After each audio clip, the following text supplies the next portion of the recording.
انکار کرنا ہے، یعنی اپنے آپ کو چھوٹا سمجھنا. من تکبر وضعه اللہ، اور جو تکبر کرے گا اپنے آپ کو بڑا سمجھے گا، اللہ تعالیٰ اس کو عزیز بنا دے گا. تو اللہ تبارک و تعالیٰ کا بڑا فضل و کرم ہے، اس کا اعلان احسان ہے کہ اس نے ہم کو ایسا اچھا مذہب عطا فرمایا ہے جو کہ ہم کو سکھاتا ہے کہ ہم سب مل جل کر کے رہے، اتفاق اتحاد کے ساتھ میں رہے، ایک دوسرے کے دکھ سکھ میں شریک ہوتے رہے. حضور پاک صلی اللہ علیہ وآلہ وسلم نے ارشاد فرمایا اللہ فی عون العبد ما کان العبد فی عون اخیہ. اللہ تعالیٰ بندے کی مدد کرتا رہتا ہے جب تک کہ بندہ اپنے بھائی کی مدد کرتا رہتا ہے.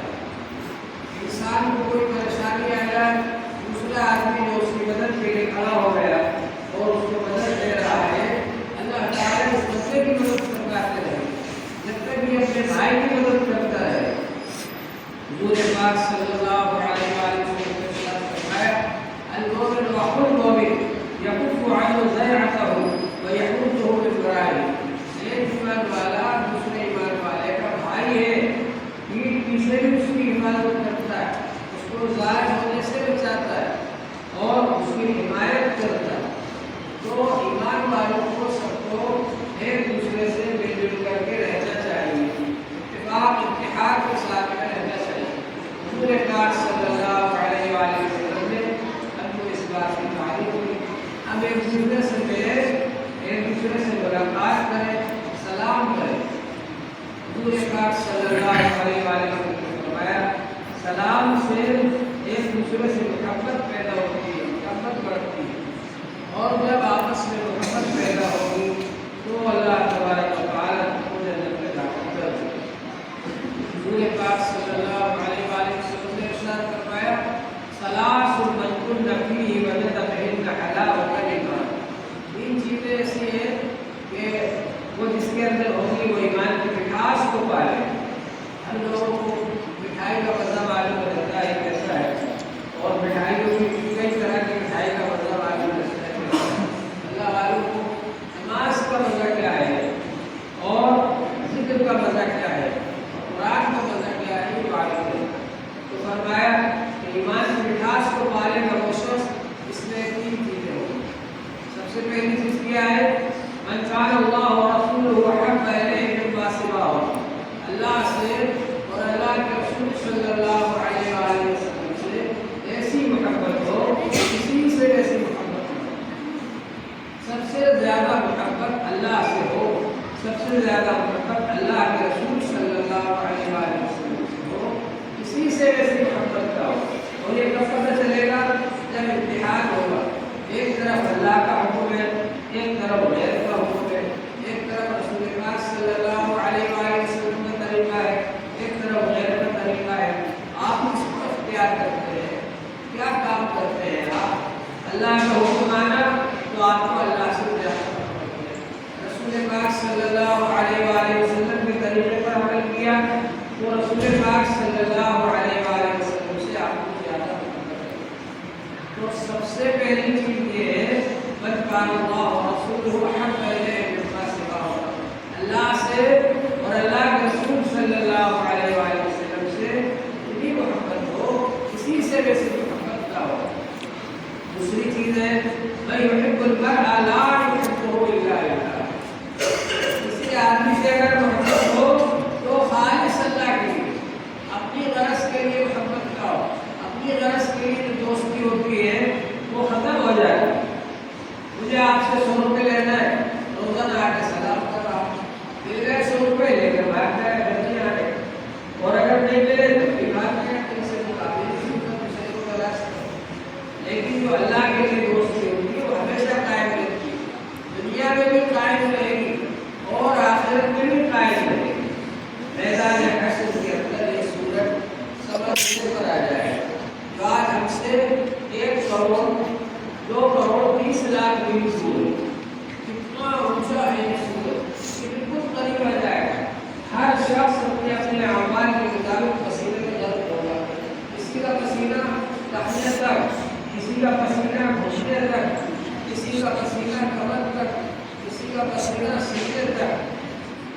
نے اپنے اعمال کے مطابق آگے پسینے لگا ہوگا، کسی کا پسینہ منہ میں لگا دے رہا ہوگا. یہ سب احادیث کے الفاظ ہیں.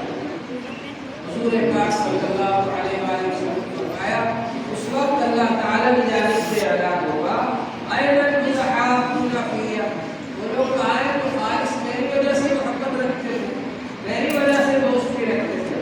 الْيَوْمَ أُظِلُّهُمْ فِي ظِلِّي يَوْمَ لَا ظِلَّ إِلَّا ظِلِّي، آج میں ان کو اپنے عرش کے سائے میں جگہ دوں گا جبکہ میرے عرش کے سائے کے علاوہ کوئی اور سایہ نہیں. تو اللہ جل شانہ ہے وہ دنیا میں موقع عطا فرمایا اور اپنے بھائیوں کے ساتھ میں اچھا برتاؤ کرے، ان کے ساتھ میں اچھا سلوک کرے، ماں باپ کا حق ادا کرے، ان کی خدمت کرے، رشتے داروں کا حق ادا کرے، پڑوسیوں کا حق ادا کرے. تیسری چیز جو ہے ایمان کا مٹھاس پانے والے آدمی کے لیے تیسری چیز ضروری ہے وَيَكْرَهُ أَن يَعُودَ فِي الْكُفْرِ كَمَا يَكْرَهُ أَن يُلْقَىٰ فِي النَّارِ. کفر کا کام کرنا، کفر کی بات کرنا اتنا ناپسند ہو، اتنا ناگوار ہو جیسا کہ آگ میں ڈالا جانا ناپسند ہو. کوئی آدمی اپنی پوری بھی نہیں ڈال سکتا آگ میں، اگر پورے ہی مدد کو آگ میں ڈال دیا جائے تو کیا حال ہوگا. تو جس طرح سے کوئی آدمی آگ میں ڈالے جانے سے گھبراتا ہے، نفرت کرتا ہے، آگ میں ڈالے جانے سے پریشان ہوتا ہے، اٹھنے ہی زیادہ اس کو نفرت اور گھبراہٹ اور اس کے دل میں ناگواری ہونا چاہیے اس بات سے کہ وہ کسی بات کہے یا کفر کا کام کرے. کفر کی بات کہنا اور کفر کا کام کرنا اس کو اتنا زیادہ ناپسند ہو. یہ تین چیزیں جس شخص میں ہوگی وہ ایمان کی مٹھاس کو پائے. اللہ تبارک و تعالیٰ کا فضل و کرم ہے تو اس نے ہم کو ایک مذہب عطا فرمایا. یہ علم والا مذہب. دوسرے لوگ ہیں ان کی مذہبی کتاب کو سب لوگ نہیں پڑھ سکتے، بس ایک خاص آداب نہیں پڑھ سکتا. دوسرا کوئی پڑھے گا اس کے لیے بڑی سخت سزا ہے ان کے مذہب میں. لیکن ہمارے اللہ تعالیٰ نے کتنا آسان کر دیا، کوئی بھی آدمی اردو کر کے اور قرآن پڑھ سکتا ہے. اتنا آسان کر دیا بلکہ فرمایا حضور صلی اللہ علیہ وآلہ وسلم نے طلب العلم فریضۃ علی کل مسلم، علم طلب کرنا ہر مسلمان کا فرض ہے. بات حاصل کرنا فرض ہے، اس کی معلومات حاصل کرنا فرض ہے. ایک صاحب نے مجھ سے مسائل پوچھے پارٹی کے، ایسا ہے دوستوں کو بتا دیا. میں نے کیوں بتایا غلط نہیں، پہلے معلوم کرو. اللہ تعالیٰ نے ہم کو علماء سے جوڑا، وَسَلُوا عَلَى ذِكْرِ إِن كُنتُمْ لَا تَعْلَمُونَ. اگر تم نہیں جانتے تو یادداشت والے علماء سے پوچھو پھر عمل کرو. اسی طرح سے نماز کی چیزوں سے فاصل ہوتی ہے، جن چیزوں سے مقصود ہوتی ہے، سب معلومات ضروری ہے. زکات کتنے مال کا فرض ہوتی ہے، کس کو دینے سے ادا ہوتی ہے. روزہ کن چیزوں سے فاصل ہو جاتا ہے، کن چیزوں سے مقصود ہو جاتا ہے، یہ سب معلومات ضروری ہے. حج کرنے گئے 5,000 روپے خرچ کرے، وہاں سے آ کر ہاتھ پہن کر گھوم رہے اور وہاں ایسا کام کر کے آ گئے کہ حج فاسد ہو گیا، قبول ہو گیا. تو ہر چیز کے مسائل معلوم کرے. اسی طرح سے جو چیزیں بنا ہے ان کے بارے میں معلوم ہے کیا کیا چیزیں بنا ہے. اتنا علم حاصل کرنا تو ہر مسلمان پر فرض ہے. طلب العلم فریضۃ علی کل مسلم. صلی اللہ علیہ وآلہ وسلم نے فرمایا علم حاصل کرنا ہر مسلمان پر فرض ہے. حافظ بننا، عالم بننا، قاری بننا یہ فرض کفایہ ہے. جو مدرسے حافظ بنا رہے ہیں، عالم بنا رہے ہیں، قاری بنا رہے ہیں، یہ ہمارے لیے ہماری طرف سے فرض کفایہ کو ادا کر رہے ہیں. ہمارے لیے امام کو تیار کر رہے ہیں، حافظ بنا رہے ہیں، قاری بنا رہے ہیں. ہمارے لیے مفتی اولاد کو تیار کر رہے ہیں، ہمارے لیے علماء کو تیار کر رہے ہیں تاکہ ہم ان سے پوچھ کر صحیح زندگی گزار سکیں، صحیح طریقے پر عمل کر سکیں. اس لیے ان مدرسوں سے ہمدردی کرنے